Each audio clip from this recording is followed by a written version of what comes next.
संगत जी प्यार से कहना जी, धन निरंकार जी। सात संगत जी, शहंशाह जी अपनी बाड़ी में फरमाते हैं, औषधि होत नहीं गुणकारी, ठीक यदि अनुपान नहीं, बोले मुख से करे न कर से, नर वह बुद्धिमान नहीं। सात संगत जी, अगर कोई अपने मुख से सारे दिन माता सती अनुसुईया का नाम जपते रहे, सती अनुसुईया उनकी कहानी पढ़ते रहे, उनका व्याथा गाते रहे, सुनाते रहे, तो इससे तो कोई सती नहीं बन पाएगा ना।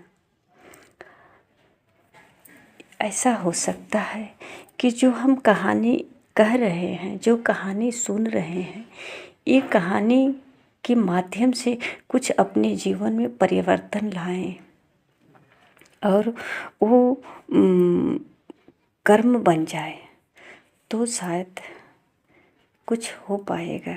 सात संगत जी कहते हैं, औषधि होत नहीं गुणकारी, ठीक यदि अनुपान।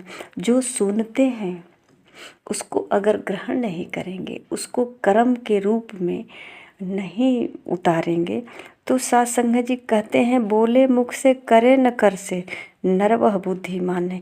जो हाथों से कर्म न करे, जैसा कि सात संगत जी एक किसान है या कोई इंजीनियर है, तो ये इंजीनियर जो पढ़ाई किया है उसका जो है कर्म कहीं दिखाएगा करके, तभी तो लोग उसे इंजीनियर मानेंगे, तभी तो उसका जो है प्रमाण सामने आएगा, पढ़ाई जो किया है। सात संगत जी, किसान जो है, किसान को पता है कि एक बीज कोई उसके हाथ पर रख के कहे कि ये बीज है, ये खेत में आप इसको धरती के नीचे डाल दो और इसमें से अंकुर निकलेगा। ये अंकुर निकलेगा, धरती के ऊपर एक पौधे के रूप में विकसित होगा और इसमें से इसका जो है निराई गुड़ाई करना, इंतज़ार करना, समय आने पर इसमें फूल लगेगा, फल लगेगा। और एक बीज डाले हो ना, इसमें से अनेकों बीज निकलेगा। ऐसे ही तो ये बिना मोह का, बिना कोई बेझिझक निसंकोच ये बीज को ज़मीन में डाल देता है, क्योंकि इसे विश्वास हो गया कि ये बीज एक है, इसको सड़ जाने दो। अगर ये सड़ेगा, गलेगा, तो इसमें से अनेक निकलेगा, इसमें से फल फूल अनेक निकलेगा। तो एक का ये फिक्र नहीं करता है, सड़ जाने दो। तो इस तरह का जब विश्वास होता है तो ये सुनता है, इसे कहानी रूप में सुने, कथा रूप में सुने या किसी किताब से अध्ययन करे, तो ये सुन तो लिया। अगर ये अपने हाथों में ही बीज को लिया रहे और इस कहानी को पढ़ते रहे, कहानी को सुनते रहे, चाहे किताबों के द्वारा जाने या किसी के मुख से सुनते रहे, हर जगह घूम कर के कहे कि बहुत अच्छा बताते हैं लोग, खेती करने की व्याख्या बहुत अच्छा हो रही थी, पर कभी खेती करे ही नहीं। इंजीनियर की पढ़ाई बहुत अच्छी है, इंजीनियरिंग पढ़ाई किए हैं, डॉक्टर की पढ़ाई बहुत अच्छी है, हमने बहुत अच्छे से बहुत अच्छे से किताब में लिखा है, बताया गया है कि शरीर में किस अंग में, किस पार्ट में क्या, कैसे, कौन सी बीमारी में कौन सा दवा चलाया जाएगा, क्या क्या, कौन सी बीमारी का कौन सा लक्षण होगा, कैसे मौसम में कौन सा बीमारी होने का संभावना होता है। इस तरह का जो है सात संगत जी सब कुछ जानकारी होता है। दवा का भी हो गया है, सब कुछ हमारे पास होता है, पर हमने किसी को कभी चेकअप ही नहीं किया, किसी दवा किसी को खिलाया ही नहीं, तो कैसे पता चलेगा कि जो पढ़े हैं यही सत्य है।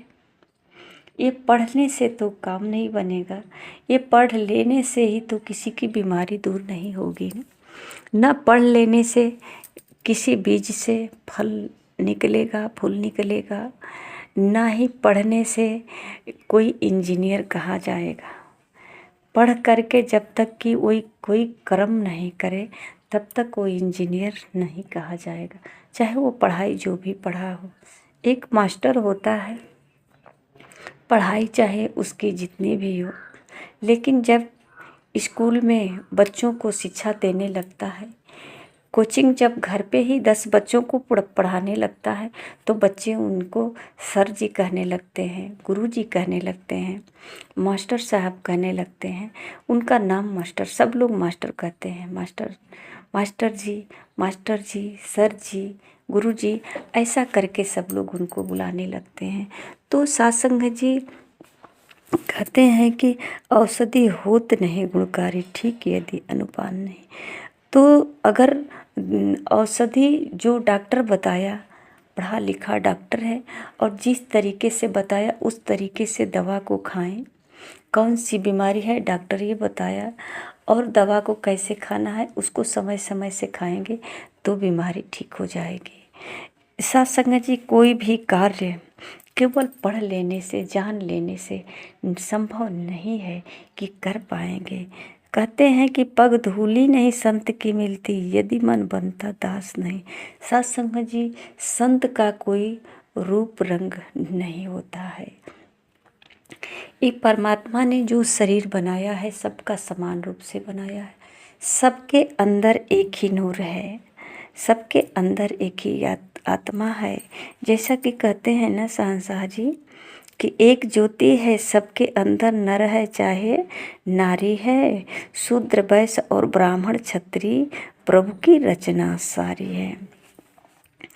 एक ज्योति है हर जन्मे, एक ज्योति है हर जन्मे, एक ही सबकी काया है, हिंदू मुस्लिम सिख ईसाई व्यर्थ किरार बढ़ाया है। सत्संग जी कहते हैं कि एक ही आत्मा सबके अंदर है, सभी के अंदर है, चाहे वो अपने आप को हिंदू कहे, मुस्लिम कहे, ब्राह्मण कहे, क्षत्रिय कहे, जो भी कहे, पर आत्मा सबके अंदर एक ही है।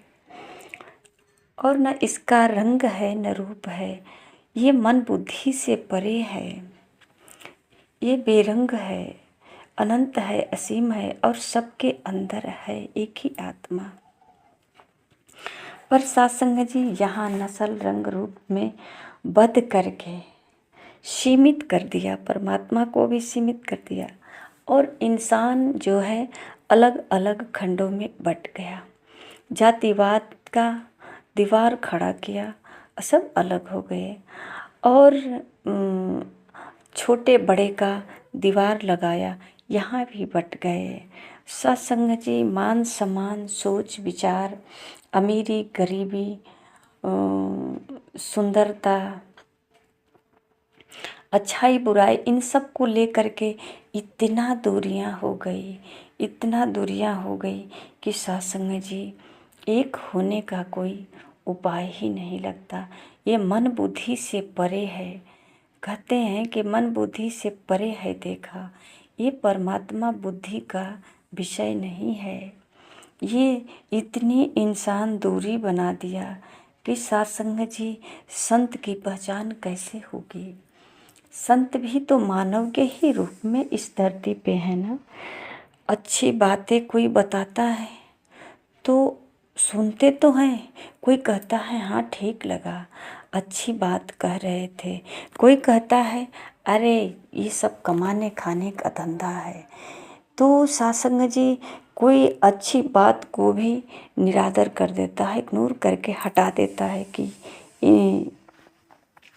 क्योंकि उनके मन को नहीं भाता, वो नहीं चाहते कि इनकी प्रशंसा हो, इनका हम मान सम्मान दें या इनके शब्दों को हम ग्रहण करें।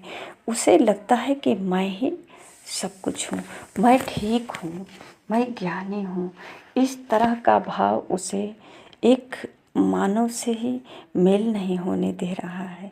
तो जब ये मानव को नहीं पहचान पाता, शब्द को ग्रहण नहीं करेगा, तो सासंग जी कहते हैं पग धूली नहीं संत के मिलते। जब किसी का शब्द अंदर ही नहीं जाएगा, मन में जा करके जैसा कि कर्म बताया गया वो कर्म रूप में बाहर प्रकट नहीं होगा तो कैसे होगा? कैसे जीवन में निखार आएगा, बहार आएगा? या हम कहें कि संत महापुरुष को अपने घर बुलाएं, चरण धूली डाल दें, इनकी सेवा सत्कार करें। सब कुछ तो किया, पर जो संत ने हमें समझा कर गए, जो राह दिखा कर गए, वो तो हमने लकीर को मिटा दिया, उसे तो भुला दिया। तो सासंग जी, ये कैसे पगधूली हो सकती है? ये संत के मन का ये बात तो हमने सुना ही नहीं, जाना ही नहीं, तो ये हमारे मन की प्यास कैसे बुझेगी? ये हमारे मन में जिस लिए प्यास लगी थी वो तो अब नहीं बुझेगी। एक संत को चरण धूली डलाए, अब इन पर विश्वास नहीं, इनके चरण धूली से कोई फर्क नहीं पड़ने वाला है। इनके वचनों का पालन तो किया ही नहीं, अब कोई दूसरे संत को लाते हैं, तीसरे संत को लाते हैं, ऐसे बहुत सारे संतों को बदलते रहते हैं, पर अपने मन को नहीं बदल पाते। यही कारण है सासंग जी कि संत की चरण धूली नहीं मिल पाती है, न ही मन की प्यास बुझ पाती है। कहते हैं प्यास कभी न मन की बुझती, यदि गुरु पर विश्वास नहीं, संतों के ऊपर विश्वास नहीं, इनके वचनों का पालन नहीं। जिस तरह से कहते हैं कर्म करने के लिए वो कर्म नहीं हुआ, तो सासंग जी कैसे पता चलेगा कि इनके पगधूली में कितनी रहमत है, कितनी दया है इनके अंदर, कितना प्रभाव है, कैसे पता चलेगा? बिना गुरु के ज्ञान न उपजे, ज्ञान बिना न टिकता ध्यान। जब लग 5 प्रण न माने, पा नहीं सकता ब्रह्म का ज्ञान। सासंग जी बहुत पहले ही महापुरुषों ने सचेत किया कि बिना गुरु भवने भी तरही न कोई। बिना गुरु के ज्ञान कभी न हुआ है, न होगा, न होने की संभावना है। सासंग जी, जब तक ये शरीर में प्राण है यानी सांसें हैं, तो अपने जीवन में एक गुरु जरूर धारण करें और तत्वदर्शी गुरु के चरणों में जा कर के सेवा सत्कार करके इनको रिझा करके वो राज को जाने जिससे संत हमारे पास होते हैं वो रहस्य नहीं जान पाते, इनकी कृपा को नहीं समझ पाते, इनके प्रभाव को नहीं समझ पाते। वो प्रभाव को जाने, इनके रहस्य को जाने। परमात्मा हमारे अंग संग हैं। कहते हैं कि परमात्मा कड़ में है, परमात्मा अंग संग है, पर सासंग जी अंग संग कभी महसूस नहीं किया, कभी देखा नहीं, जाना नहीं। तो ये सतगुरु ही हैं जो परमात्मा को अंग संग महसूस कराएं, दिखाएं। तो सासंग जी जब परमात्मा को सतगुरु दिखाते हैं, महसूस कराते हैं, ये परिचय कराते हैं, तो सासंग जी 5 प्रण देते हैं कि इन 5 प्रण में हमको समझना होता है कि ये तन मन धन परमात्मा का है। इसलिए कहा जाता है कि ये तन मन धन परमात्मा का है, इसे स्वीकार करो। ताकि अगर ये तन मन धन परमात्मा का है, परमात्मा का समझ लेंगे, तो सासंग जी मन में किसी प्रकार का अहंकार नहीं आएगा। हम आरती में गाते तो हैं कि तन मन धन सब कुछ ही है तेरा, तेरा तुझको अर्पण क्या लागे मेरा। सासंग जी इतना तो गा लेते हैं, फिर कहते हैं मैंने आरती किया। बात वहीं फिर तुरंत बदल जाती है कि मैंने आरती किया, तो ये तन मन धन परमात्मा का है, तो मैंने तो कुछ किया नहीं, लेकिन भाव आ गया कि मैंने परमात्मा की पूजा की, आरती की, आराधना की। तो ये सब करन करावन हार यही है। तो किया सब यही, हमने समर्पण हो गया कि तन मन धन सब कुछ ही है तेरा, तेरा तुझको अर्पण क्या लागे मेरा। सत्संग जी, जब ये भाव आता है, सतगुरु जब 5 प्रण देते हैं तो कहते हैं पहला प्रण कि तन मन धन परमात्मा का है। इसलिए कि ये तन मन धन जब परमात्मा का समझ लेंगे, इसे स्वीकार कर लेंगे, तो अब जातिवाद का विवाद नहीं होगा, धर्म का विवाद नहीं होगा, अच्छाई बुराई का विवाद नहीं होगा। अब यहाँ पर किसी प्रकार का कोई ऐसी न इच्छा होगी, क्योंकि तन मन धन है नहीं मेरी, ये तो सब परमात्मा का है। तो यही सबके अंदर भाव होता है। और ये सब जो है, जो जिसके माध्यम से हो रहा है, परमात्मा करते हैं। ये जब राज खुल जाता है, इस भेद का जब पता चल जाता है, तो सत्संग जी ये जीवन धन्य हो जाता है, सहज हो जाता है। और सत्संग जी, अब संत की पहचान भी होती है। सज्जन व्यक्ति के संग करते हैं कि जैसी संगत वैसी रंगत, जैसा संग करते हैं वैसा रंग चढ़ता है मन पे।